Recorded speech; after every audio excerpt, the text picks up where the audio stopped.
This is a good one, Dominic. Cornwall, Isle of Scilly's LDC. Thank you. A very good afternoon, Conference, and welcome to the most important motion of the entire day. Hooray. Okie dokie, 2/3 of the motions that are before you today relate to the NHS and the way that we're treated by that. I put it to you that you have a responsibility. You have a responsibility to the people that elected you to be here. You have a responsibility to your family, to your patients, to your practices to remain financially solvent. And I include patients in there specifically because you're no good to your patients if you're bankrupt or if you're worrying about the fact that you're not going to make the repayments on your loans. Contract reform, I couldn't have planned this any better. Contract reform is going to make things worse for you, not better. Dynamic procurement with Ortho has been a disaster. We all know that they've taken a 16% pay cut, and the practice values have tumbled as well. Maybe you're thinking that you're worried about your pension and you'd like to have your superannuation. Well, I think that if you ask around, you'll find there's some news about that as well in the pipeline. If you support this motion today, you will be supporting the community service. They absolutely need our support. You'll be supporting the hospital dental service. They absolutely need our support. Practices are suffering clawback, and we have a limited number of options. We're not lucky to have resilient French dentists who'll argue the toss. But if we can at least put the arrow in the quiver of our negotiators that access could be pulled, that they do have the support of the profession for us all to go private, it's one more negotiating tool. I'd like to finish by asking you not to be like frogs in a pan. Frogs in a pan, you turn the temperature up a degree at the time, and they get boiled. We're getting boiled as a profession. I ask you, please, support this motion. Thank you very much. Right, so we have a speaker to the motion, Mr. Stoles, who is speaking against the motion. While I quite like the sentiment of this, the concern I have is that a practice that's in a very high needs area and can't attract anybody at NHS patients on an exempt basis could well go bankrupt. So I would urge you to vote against this in principle. Thank you, Nick. Right, there are no other speakers, so we will take a vote. This is a UK-wide motion. Motion 12. Those in favour, please. Those in favour, is okay. Right, those against? Any abstentions? Sorry, Dominic, defeated. Okay, right, never mind. I did ask for controversial motions, so thank you, Dominic. Right, okay. Next we have from Devon LDC, Timothy Hodges, please, Tim, thank you. Good afternoon, Conference. Fairly self-explanatory one, really, and there's not much for me to add to this. Every year, the patient charges go up by 5%. We get a 1% increase each year. It's ridiculous that the government profits from this tax whilst the patients and dentists lose out. The situation's getting worse every year, and it's just got to stop. The NHS was originally set up to be free at the point of contact. Obviously, we're never going to go back to that. But the current situation just can't continue. Please support this motion. Thank you very much. Right. Philip Martin, you're speaking to this motion. We're not sure if you're speaking for. You're speaking for. Thank you. Speaking for the motion. I've been in this situation for 4 years now. My UDA rate at the practice has been less than the Band 1 charge for all of that time, and I have spoken about this at conference before. Every year it gets harder to manage that practice. The gap gets bigger. It decreases the money we've got to spend to maintain standards. Okay, we're doing that, but only at my personal expense. Without a wife with a good income, I'd have given up on the practice long ago. I'd have given up on dentistry long ago. It's the only thing that allows me to continue. But the really annoying thing, the two nearest practices to me are getting £5 a UDA more than I am. And they're treating the same patients that I am. Why? This is not acceptable. And eventually, something's got to give for practitioners. Please support this motion. Thank you very much. Right, we have Eddie Crouch next from Birmingham LDC. Are you speaking for the motion? Thank you, Eddie. Yeah, I'd just like to say that in our area, the LDC across, well, actually not just Birmingham LDC, the whole of the West Midlands LDCs, petitioned NHS England to actually look at UDA values in the last couple of years. And for a very short period of time, they actually did raise the UDA level above the patient's charge. And from my understanding, they got severely reprimanded for it. And in fact, one of the people higher up the food chain actually was removed and moved on to something else. So this is going to be very much resisted by NHS England, but support the motion. Thank you, Eddie. Right, no other speakers, so we shall go to a vote. Motion number 13. Those in favour, please. Those against? Any there is one against. Sorry, one against. Any abstentions? The motion is carried. Thank you. Next, motion 14, North Tyne LDC. Mike Hales, please. Good afternoon, boys and girls. Another first timer here. So continuing on with the current thread of financial viability in practice, I would like to ask that Conference demands that, as recently in Wales for the contract reform pilots, all English UDA values below the national average are brought up to a minimum amount of £25 to safeguard ongoing quality of care in NHS GDS practice. The steady decline in primary care practice income in relation to practice costs since the inception of the so-called new contract is suggesting that the future for practices with lower UDA values is becoming less viable. The effect of the recent 5% increases in patient charges, which is set to be ongoing for the foreseeable future, is leading to a perfect storm for many of us, and the future in primary care is not sustainable.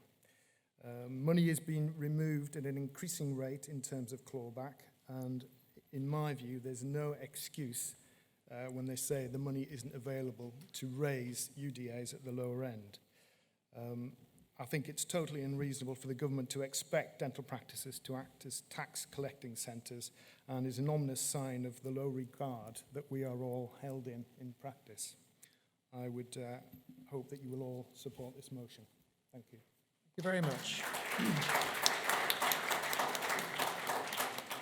We don't have any speakers to this motion, so we shall...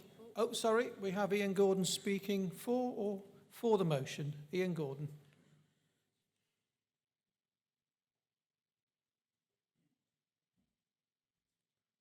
If you could just indulge me with a bit of simple maths, which I tried with our NHS commissioners. It's taken the 3 meetings, I think, to understand it. But if you've got a £500,000 contract and 25,000 UDAs to deliver, that's £20 a UDA. If you've got a £500,000 contract and 25,000 UDAs to deliver, have I got it wrong? That's £20 a UDA. If it's 20,000 UDAs, it's £25 a UDA. So the simple thing is, if you've got a practice delivering 20,000 UDAs on £20 a UDA, you don't need to give them any more money. You merely need to tell them that their target remains at 20,000. They don't lose access. It's exactly the same maths. They're not losing any access. It doesn't cost any more money, but their UDA value automatically becomes £25. So for a lot of these practices that are underperforming, they're only underperforming by virtue of having so many UDAs to do for the same contract value that a practice with a higher UDA value would suddenly be a performing contract. I know I've explained that really badly, so I'm sorry, but if you can work that out, you're doing better than me. Thank you very much, Ian. Right, okay. Right. Okay, we'll take a vote now, please. This is, thank you, motion number 14. Motion 14, those in favour, please. Fine, thank you. And those against?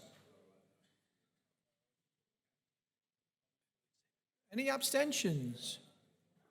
Thank you very much. That motion is carried. Thank you. Motion 15, Jason Wong, Lincolnshire LDC. Good afternoon, Conference. Last year, Roger Bass presented this motion on behalf of Lincolnshire LDC. He explained how the practice he worked at was part of contract reform, and he was making a plea on behalf of those practices that had historically low UDA rate.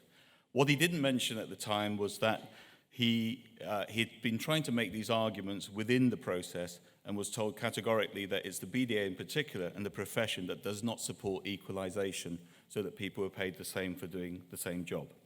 He didn't believe this at the time, and within our LDC, we weren't aware that this was policy.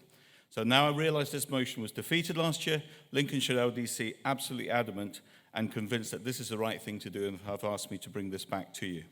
I do mention that you're a rough crowd, but they felt it was important enough to bring this back to you. So overall, it's about fairness and equity. Since conference last year, there's been another increase, a bit small increase to the fees, but it still had the effect of increasing the inequality. I recall the debate last year that talked about people who were going on about historical activity, test period, reasons why they shouldn't be asking this, and about weighting. You can't have weighting without actually having equalisation, so that's an oxymoron in itself. Minimum UDA rate is simply not enough. What I'm trying to say is historic values are simply irrelevant, and that may be hard for those in the room with a higher UDA rate to accept, but that is the case. We're expected to deliver a certain level, so it's only fair that people are remunerated the same. That means we simply can't have people in the same practice, same town, same city, with different rates for doing the same job. The time when this test period was coming in was a very different time. Clinical notes were a one-line job. The GCC was not at the forefront of the profession's mind. Indemnity cost was a fraction of today's costs. Practice goodwill was probably nearer 45% as opposed to over 100%. For those of you that don't know, it's October 2004, September 2005. Those of you that got FDs, they were probably about 8 years old. That summer, the Olympics was at the Athens, and the pint of milk cost 35 pence. In October of that year, minimum wage had just been increased to £4.85 to £4.50, from £4.50. And George W. Bush and Tony Blair were elected to the final term of office. And in July of that year, the 7/7 bombings occurred. We've heard huge variations of UDA rates. The expectation from our regulator and commissioners are exactly the same. And finally, it would help recruitment and retention of dentists. This is the right thing to do, Conference. Please try and back this motion. Thank you very much, Jason. We have two people speaking to this motion. First, Eddie Crouch, Birmingham LDC, speaking against the motion. Well, I admire the enthusiasm of bringing this back again, because I think, from my recollection, it was heavily defeated last time. And the reasons haven't changed in 12 months. The reason that your argument is that a low UDA value should be compensated by taking off money off practices with high UDA values. What we should be arguing for is actually uplifting low UDA values without equalising across the board, which will detriment people who are carrying out high needs treatment. The UDA is not a measure of what practices are delivering. This is we know it's a flawed measure, and yet we're trying to equalise something that's a flawed measure. Please, please reject it again. Thank you very much, Eddie. Next, we have Anthony Lipschutz speaking for the motion from Beds LDC. Hi, I remember proposing this in Harrogate many years ago, and I got shouted down. If we were French, we'd be out in the streets throwing things and burning things, because this is a disgrace. The UDA value should be equalised. It's only fair. Dentists are being penalised. We're acting as tax collectors. It's not right. Vote for the motion, please. Thank you. And next, we have Bill Powell from Liverpool voting for the motion. I'm impressed that Conference has finally agreed to a minimum rate of the Band 1 equivalent, and also now the 25% minimum, as in Wales. So let's go for agreeing an equalisation of UDA rates, which I believe would be about the £27, £28 level. The guys that have already been paid well for the last 13 years have had increases of £4 a UDA, whereas the guys on a low rate have been having about a £2 increase over the same period. a lot of the people on low rates are virtually bankrupt effectively and just supported by their own income or private practice. I think we should support this motion and go for a fair system. Thank you, Bill. Right, if there are no more speakers to this motion, we will take it to the vote. So this is conference motion. Do you want to come back? Yes, you have a minute. Yes, of course. Just going back on that, it is about fairness, and you're quite right. I was negotiating with Lincolnshire PCT at the time to have a minimum UDA rate. We would have had a much higher average UDA rate had we been able to get that implemented. That minimum UDA rate has just been breached by the patient charge revenue. So conference, please support this motion. Right. So we'll take this to the vote. This is motion number 15, England LDCs only. Those in favour, please. Those against? The motion has been defeated. Right. This was originally part of my original motion, but again, it's been broken apart. But if the government feel that 5% increase is fair every year, why do they feel that we don't deserve that? So another simple motion, increase our rate at the same rate as they think it should be. Please support the motion. Thank you. There are no speakers to this motion, so we go straight to the vote. Motion 16, those in favour, please. Those against? And any abstentions? The motion is carried.